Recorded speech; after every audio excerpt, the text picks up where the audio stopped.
البنت العزيزة اللي اتصلت وبتقول إن مامتها وزنها كويس ولكن البطن كبيرة نتيجة القولون، وبتسأل عن وصفة لتجاعيد حول العين.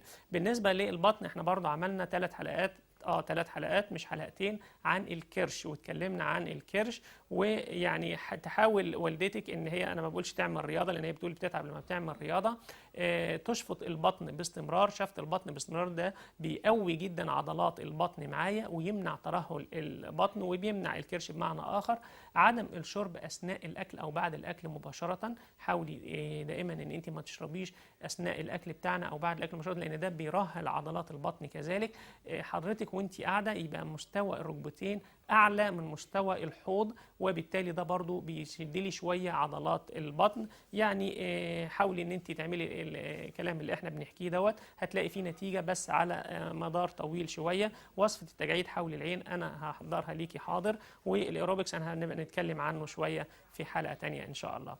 ناخد الاتصال معانا. السلام عليكم. السلام عليكم. وعليكم السلام ورحمه الله وبركاته. انا دكتور، كيف حالك؟ اتفضل يا فندم، اهلا وسهلا. بس بسألك يا دكتور، انا في ارتجاع بالمريء.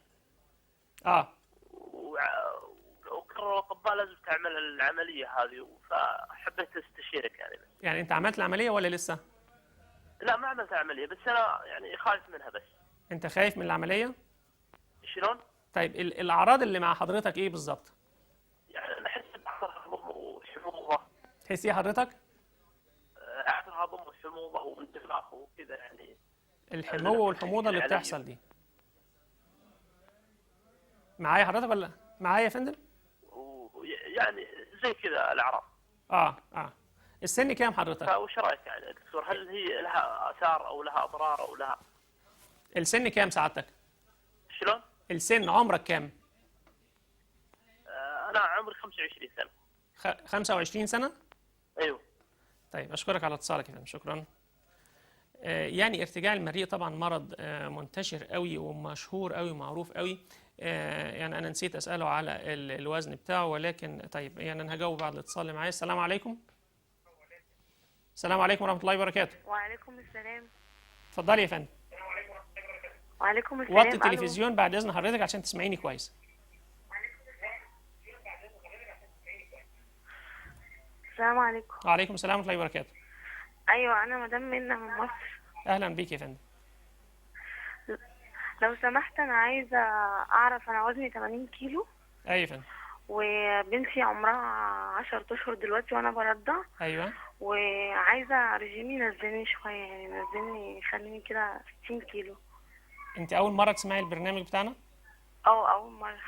طيب انا هستاذن حضرتك تدخلي على النت، مملكة الرشاقة قناة الخليجية، هتلاقي فيه رجيم المثالي. خدي الرجيم المثالي ده وطبقيه بعد رمضان، وهتلاقي فيه رجيم رمضان بتاع الحلقة اللي فاتت هنقدر ان احنا ننزل عليه. واستاذنك تتابعي البرنامج معانا، وانت ان شاء الله هنقدر نوصل لل60 اللي انت عايزاها، ما هي الصعبة ابدا. والبيبي بتاعك 10 شهور يعني ابتدى ان هو ياكل، مش هنقلق ان اللبن يقل ولا حاجة.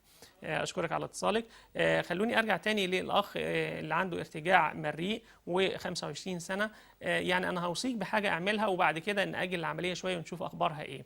هنجيب حضرتك الحلبه الحصى، هنصحنها في الخلاط، وهناخد معلقه صغيره قبل النوم مباشره ومعلقه على الريق، معلقه قبل النوم ومعلقه على الريق، ونشوف الاعراض بتاعتنا هتختفي ولا لا. وبالنسبه للعمليه هي ما فيش فيها مشاكل، يعني الحمد لله عمليه بسيطه وتقوم عليها بخير، ولكن حاول ان احنا نجرب الوصفه ديت، ولو الحمد لله الاعراض اختفت يبقى مش هنحتاج ان شاء الله ان احنا نعمل العمليه بتاعتنا. استاذنكم ناخد فاصل قصير ونعود مع بعض وكلمه في سرك.